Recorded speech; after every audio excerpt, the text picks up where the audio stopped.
starting with our lead product, we want to create more sustainable and natural ingredients for humans and animals for their nutrition and health. So astaxanthin is a red pigment. This is what it looks like. And it's an essential ingredient for fish feed, for farmed fish and for farmed shrimp. It makes that beautiful pink color for the flesh or for the skin. Farmed fish then will look like the wild-caught fish, which is what the consumers want. Our natural ingredient is filling a glaring gap in aquafeeds for this red pigment. So our natural astaxanthin will be able to replace the synthetic, which is derived from petroleum products. The consumers don't want that. They want natural ingredients in their food, their fish feed or fish.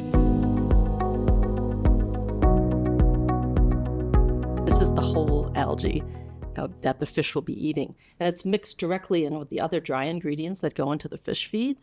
So there's nothing particularly special about the processing of it. And that's one of our unique features of this red pigment. It's coming from the whole algae, has a very thin wall, so it's easily digestible. In fact, we've run trials, our colleagues have run trials in Atlantic salmon, rainbow trout, Vietnamese shrimp, and it works just as expected for the coloration. What we did is fundamentally change the way that we manufacture algal astaxanthin.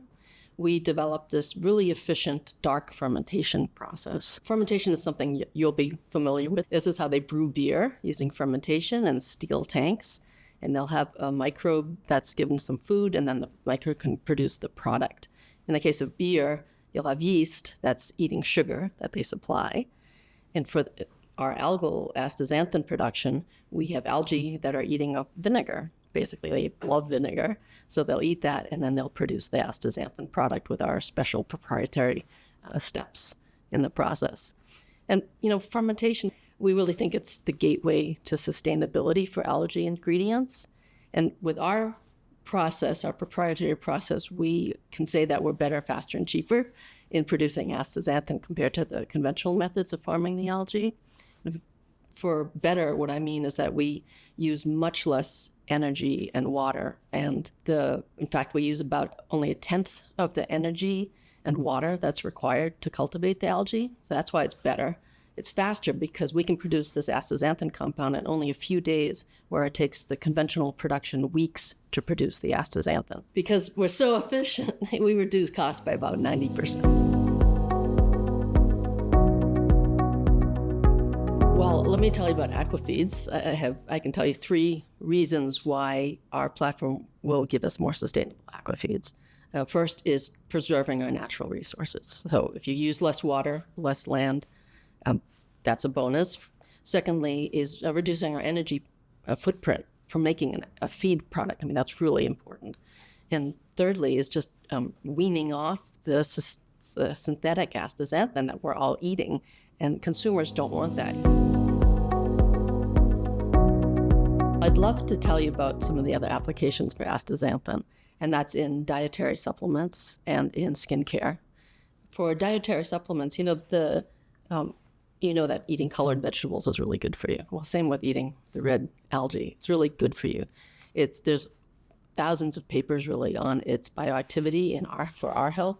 For example, it provides cardiovascular support. It's anti-inflammatory, so it also means it's good for your joints.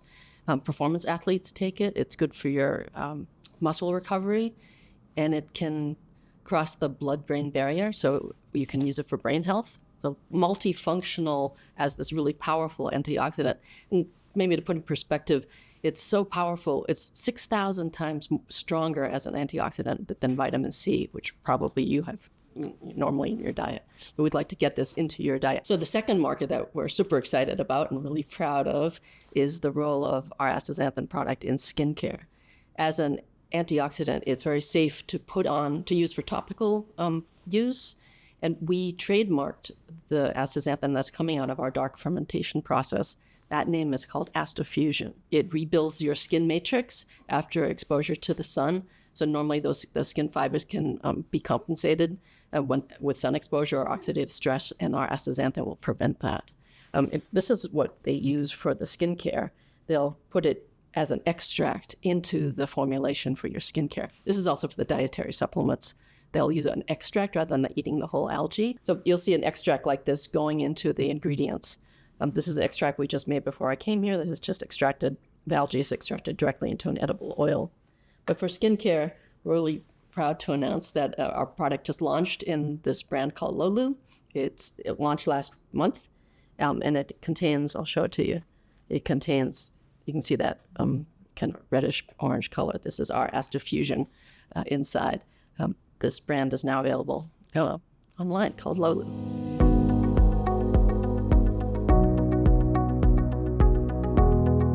Actually, what I want to do is get it into much of our foods as possible. You know how nowadays you can buy milk and eggs with the nutritional oils in there, like the DHA and EPA.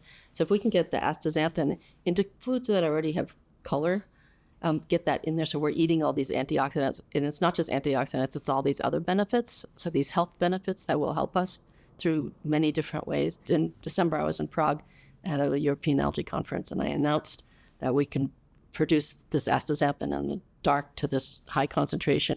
And that got people wild. They featured me on their website afterwards because they thought it was impossible.